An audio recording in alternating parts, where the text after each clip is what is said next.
The big things that you want to keep doing as a leader is you need to understand kind of what your purpose is and where you're trying to go. And if you do that, the setbacks aren't as big. I think a lot of times people start to look and they're very hard on themselves for, was I perfect? And I think that's a terrible idea. What do you want? Do you want to have a practice that practices, this wonderful standard of care? What does that look like in your mind? And if you can dedicate yourself to that vision, then the setbacks are just setbacks. And you don't think too much about them. I think a lot about like professional athletes. And I think about what happens to the guy who misses the game-winning shot. When you're a professional, like that's your job. And I think the answer is they don't think about it too much. I think that you can't. I think you can't just wallow. I think you have to go, all right, I'm ready for the next game. Let's go play again. And so I think that's a big part is, I think not allowing yourself to reminisce too much or to ruminate too much on what hasn't worked in the past, unless it's going to serve you. The moment that you've extracted the lesson and there's really nothing else to learn for it, I think we need to normalize letting things go and being done with them. And so I think that's part of it. The other part, as I said before, is having the goal that you're pursuing. That makes everything else easier because you're trying to get there. And it's like, if there's something that you love, if you say, I want our team to have this culture, and that's really what you want, well, then there'll be going to be bumps in the road. And the next day you're going to get up and you're going to go, I'm going to get to work on this culture because that's what I want. But I really do feel like you need to have that thing that you're looking down the road at. Otherwise everything is, it's reacting to the bumps in the road right in front of you. It's like, no, pick a point on the horizon. That's where we're going. And everything else gets easier. And we'll sort of weave around as we move forward. But I really do think you have to have that ultimate why that you're pursuing to engage you and drive you. And I think I think there's a lot of leaders that sort of will have an identity crisis at some point.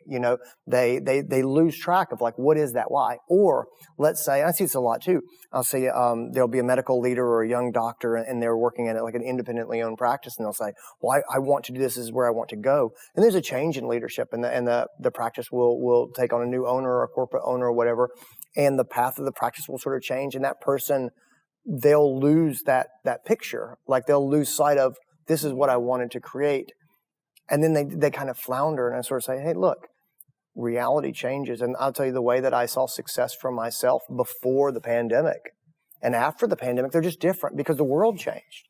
And so the way I saw success for myself when I was a second, third year veterinary student versus now when I've been out 20 years and I've seen so much of the world and the profession has changed.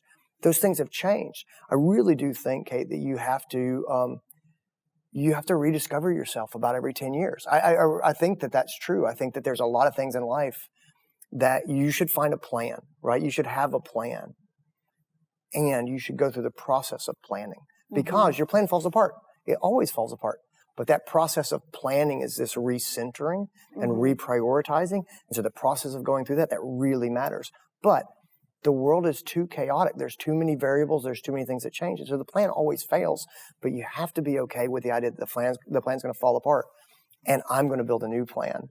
And that's where I see a lot of people are, they had a plan and then the plan has kind of deteriorated or fallen apart and they haven't given themselves permission to let's make a new plan, to rebuild, to recreate. I mean, it really is recreating yourself. And I don't want to overplay it, but you look at we all look at the greatest entertainers in history and like how many times have these people reinvented themselves? Yes. And I know you're not Lady Gaga, but it's still but maybe you are. You haven't heard me sing. Exactly.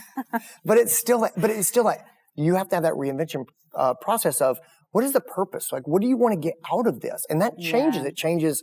It changes before you have kids. It changes after your kids are like my oldest is about to go to college, which is sort of causing this existential crisis for me. But I don't know